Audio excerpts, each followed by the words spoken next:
In 1888, the streets of London's East End were gripped by terror. A faceless killer stalked the alleys, preying on vulnerable women and leaving behind a trail of brutal murders. The world knows him as Jack the Ripper. But what makes this case so chilling is not just the gruesome nature of the crimes, it's the fact that Jack the Ripper was never caught. How did he evade justice? And could he have been stopped? Let's unravel the mystery of how Jack the Ripper got away with it.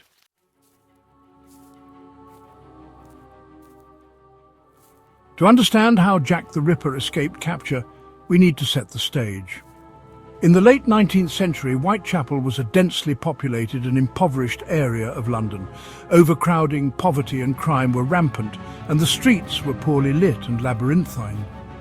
These narrow alleys and dark corners provided the perfect cover for a killer.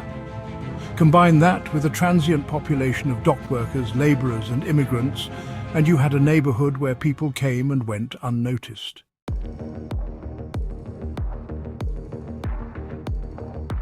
Between August and November 1888, Jack the Ripper is believed to have killed at least 5 women, known as the canonical Five.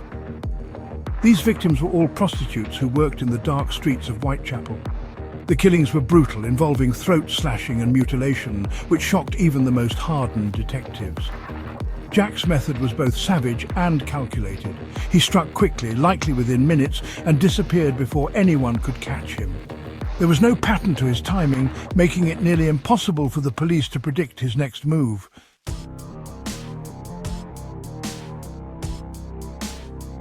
In 1888, policing was a far cry from what it is today. The Metropolitan Police were relatively new, having been established in 1829. Detectives relied on eyewitness accounts, shoe impressions, and basic deductive reasoning.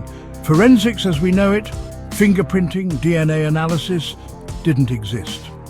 Imagine trying to solve a murder without modern technology. There were no surveillance cameras, no databases, and no standardized procedures for collecting evidence. Another challenge was the media frenzy. Crowds gathered at crime scenes, contaminating evidence and making it difficult for police to investigate thoroughly.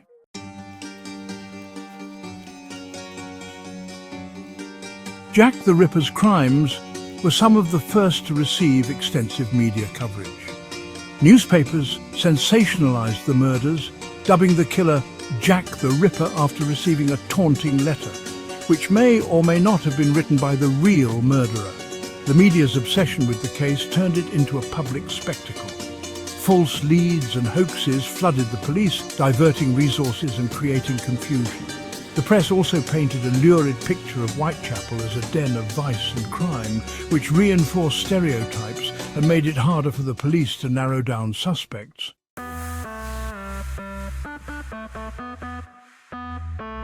Jack the Ripper had several advantages that worked in his favour.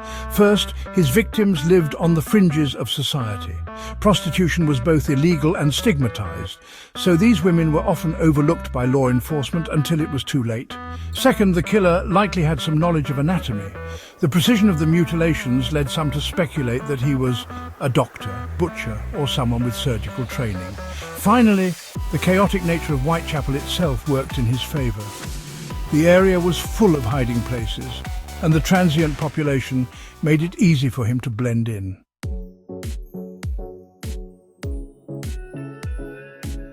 Over the years, countless suspects have been named, from doctors to royalty to mysterious foreign immigrants. One popular theory is that Jack the Ripper was a local resident, someone who knew the streets of Whitechapel intimately. But there are also theories that he was an outsider, perhaps even someone who left London after the murders stopped. This could explain why the killings abruptly ended. Despite extensive investigations, no one has ever been definitively identified as Jack the Ripper, leaving the case open to speculation.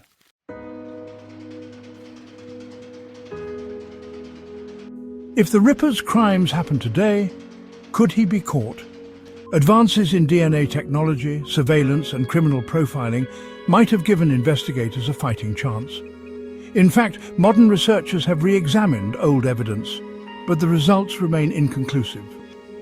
One controversial study analysed DNA from a shawl allegedly belonging to one of the victims, pointing to a potential suspect. However, the evidence has been criticised for contamination and lack of verification.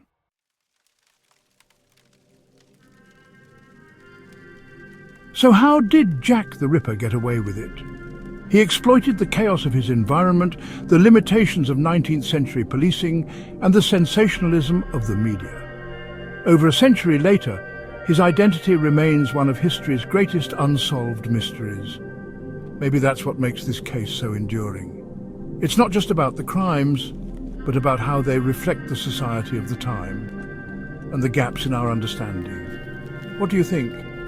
Could Jack the Ripper be caught with today's technology? Or will his identity remain a mystery forever?